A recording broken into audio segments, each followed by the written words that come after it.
Today we will see Dhcp relay with IPv6. This is the same setup as IPv4. You can check that previous document for the configuration. This is a server, this is the relay, and this is the client. So extra what you have to do, you have to create a different Mac VLAN driver. This is the script. This was the script for V4. We have to create a dummy interface and then assign V4 address. For V6 we have to configure V6 address extra. V4 and V6. In subnet I am adding this 2001. This is 3001. Using this you have to create a setup. So first we'll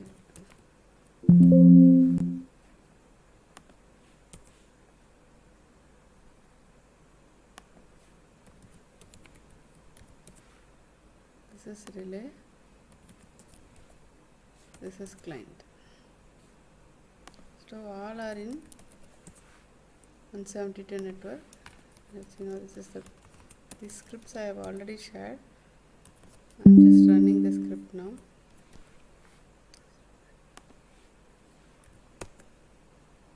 Remove from the default Docker and then attach it to the VLAN driver.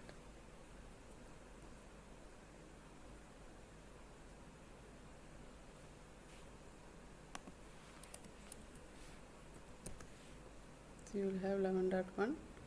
Here you will have 11.1 and 11.12.2. So this is what. Now we will configure the DHCP server. 6. This is already there.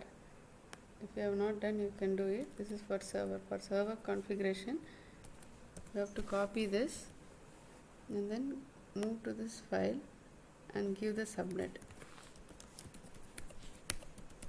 Dhcp6.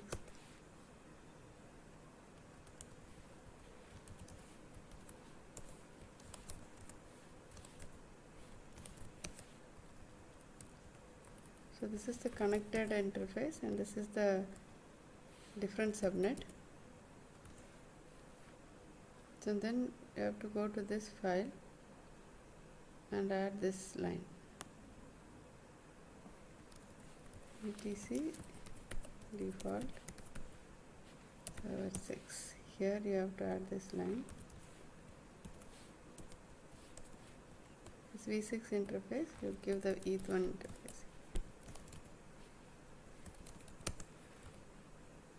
You have to create this line, this file. And then in this service file, since we have copied from V4, you have to change it to V6.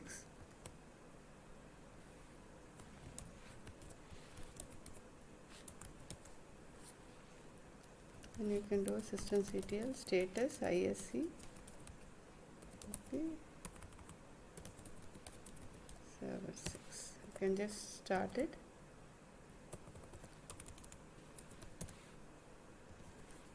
It's running. So the command which is used to run this is this one. So I will run with this command itself so that we can take the logs.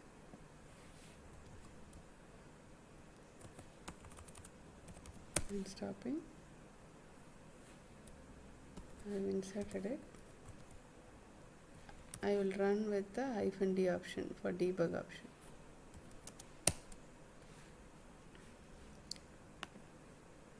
So when U is ETH1 and this lower is ETH2.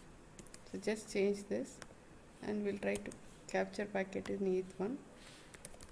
And so it is assigned actually. I will just remove it.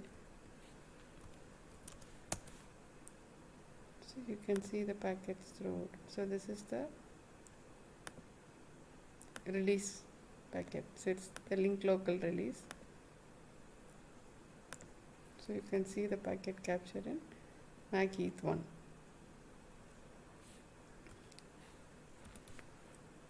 Now I am capturing in Mac ETH2.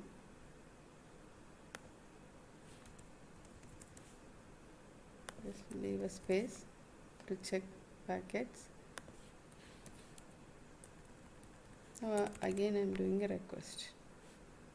So before that I'll confirm whether it is removed. So it is removed. So now we got the IP. So we also got the packets in ETH2.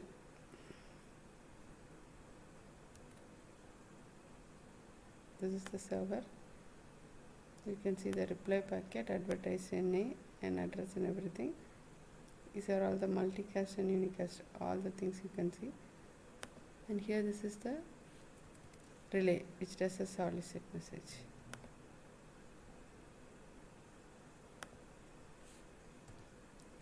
Same thing we can capture in ETH1 also.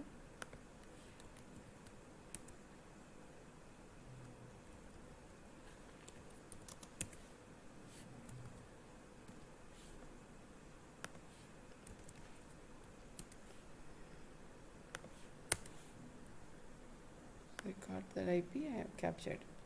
Now we can see the packets. Release packet is just actually it sends the forwards and gets the reply, and here it is also multicast MAC. So UDP port, and it uses this link layer and it relays the message saying that the message type is release. So this is sent by the DHCP relay. This is the reply for that. This is the DHCP reply option. This is captured in the node in the center node, that is the relay node. Now we'll see the get command. Get is what is the IP.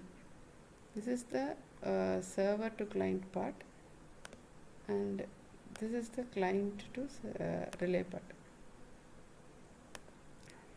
Sorry, the previous is client server to relay. This is client to relay. In client to relay, I'm just taking the Dhcpv6. It is a solicit message, which is a multicast MAC, and then we get an advertise. This is unicast, and this request is also multicast, and then the reply. So you can just see it is a Dhcpv6 type solicit and everything. And what happens in the relay node is it actually forwards. This is forwarding, relay forwarding, DHCP reply. So here you can see this multicast. This is unicast, all for forwarding multicast and unicast. You can see the packet, it forwards what? It forwards the relay message. Inside that it will encapsulate the Dhcpv6 packet, and here you can see the type. Same way this forwards the request type. So this is how you can test the IPv6 relay. Thank you.